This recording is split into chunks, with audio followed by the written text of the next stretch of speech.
नमस्कार। मैं आशा आप सभी का अपने YouTube channel stories world with Asha में स्वागत करती हूँ। आज की कहानी का शीर्षक है लालच बुरी बला। एक बार की बात है, विजयनगर राज्य में भीषण अकाल पड़ गया। चारों तरफ त्राही त्राही मची थी। फसलें सूख गई थीं। हरियाली का तो कहीं नामो निशान भी नहीं था। वर्षा थी कि होने का नाम ही नहीं ले रही थी। राज्य में सूखा पड़ रहा था। विजयनगर राज्य में तेनालीराम का घर तुंगभद्रा नदी के तट पर था। उसका बगीचा भी अब बिल्कुल सूख ही गया था। हालांकि बगीचे के बीचों बीच एक कुआं था, किंतु उसका जल स्तर काफी नीचे गिर गया था, जिससे कि उसे सिंचाई करने में बहुत अधिक धन खर्च हो जाता। सच बात तो यह थी कि यह खर्च बाग से होने वाली आमदनी से कहीं अधिक पड़ जाता था। एक दिन वह शाम को कुएं के निकट बैठा सोच रहा था कि बाग की सिंचाई के लिए श्रमिक लगाए जाएं या न लगाए जाएं, कैसे सिंचाई की जाए। तेनालीराम का पुत्र भी उसके पास ही बैठा था। तभी उसकी ऐसे व्यक्तियों पर दृष्टि पड़ी जो बड़े ध्यान से उसके मकान की ओर देख रहे थे। उसने मन में सोचा, सारे रास्तों का गहराई से अध्ययन कर रहे हैं।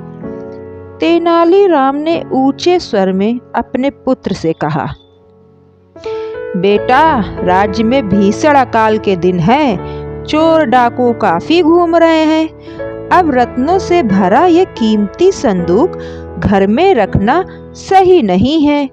चलो इस संदूक को इस कुएं में डाल दें, ताकि उसे कोई आसानी से चुरा न सके।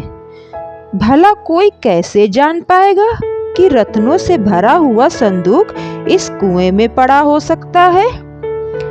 इतना कहकर वह अपने बेटे के साथ मकान के भीतर प्रवेश कर गया और हंसकर बोला, आज इन चोरों को कुछ सही तरीके से मेहनत करने का मौका मिलेगा। फिर पिता पुत्र दोनों ने मिलकर एक संदूक में बहुत सारे पत्थर भरे और उसे उठाकर कुएं में फेंक दिया। संदूक को कुएं में डालने पर बहुत जोर से धम की आवाज हुई। तेनालीराम ने फिर से ऊंचे स्वर में अपने पुत्र से कहा, पुत्र से क्या, यह तो चोरों को सुनाने के लिए कह रहा था। अब हमारे मूल्यवान रत्न बिल्कुल सुरक्षित हैं कुएं के भीतर।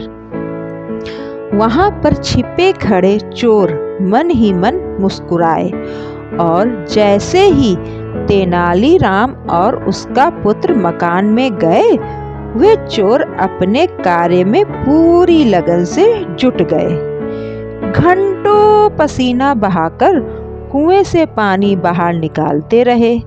तभी तेनालीराम तथा उसका बेटा मकान के पिछले द्वार से बाग में जा पहुंचे और कुएं से निकले पानी को बगीचे की नालियों में काटने लगे। चोरों ने कुएं से इतना पानी निकाल दिया कि बाग के लगभग सभी पेड़ों को अच्छी तरह सिंचाई हो गई। जब वे चोर कुएं में से इतना पानी निकालने में कामयाब हो गए कि संदूक को उठाकर बाहर निकाला जा सके, तब तक सुबह होने को आ गई थी। अब चोरों ने फैसला किया कि पहले इस संदूक को खोलकर क्यों न देख लिया जाए।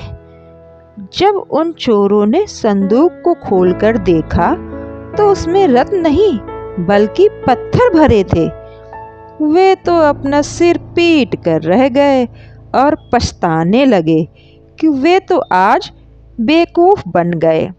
अब सुबह होने को आई, कहीं पकड़े भी न जाएं, इसलिए वे दुम दबाकर वहां से भाग निकले। सुबह तेनालीराम राज दरबार में उपस्थित हुए तो रात वाली घटना से राजा कृष्णदेव को अवगत कराया। तेनालीराम के मुंह से सारा वृत्तांत सुन लेने पर राजा बहुत जोर से हंसे और कहने लगे, तुम्हारी चतुरता का कोई उत्तर नहीं है तेनालीराम। अपनी प्रशंसा सुनने के बाद तेनालीराम भी मन ही मन खुश हो रहा था।